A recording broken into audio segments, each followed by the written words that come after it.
చేరుకుని కానీ తిరుగుముఖం పట్టరు. అసలు తిరుపతి ప్రయాణం కాళహస్తితోనే పూర్తవుతుందని, కాళహస్తిలో శివుణ్ణి దర్శించుకున్న తర్వాత ఇంకెక్కడికి వెళ్లకుండా నేరుగా ఇంటికి చేరుకోవాలని చెబుతారు. శ్రీకాళహస్తి అంటే సాలీడు, పాము, ఏనుగు శివుణ్ణి పూజించిన ప్రదేశమని, భక్త కన్నప్ప తన కళ్ళని శివుడికి అర్పించిన ప్రదేశమని తెలుసు.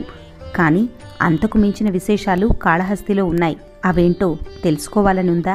కాళహస్తిలోని ముఖద్వారం గడప కింద 2 భక్తుల దేహాలు ఇప్పటికీ ఉంటాయని చెబుతారు. అందుకే ఈ గడప తర్వాత మరో గడప కూడా కనిపిస్తుంది.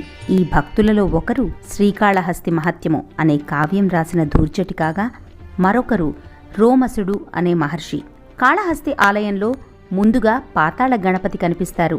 ఈయన ముందు నిలబడి 4 సార్లు వినాయకుణ్ణి తలుచుకుంటే మోక్షం ఖాయం అని చెబుతారు. కాళహస్తిలోని శివుడు వాయు రూపంలో ఉంటాడని చెబుతారు.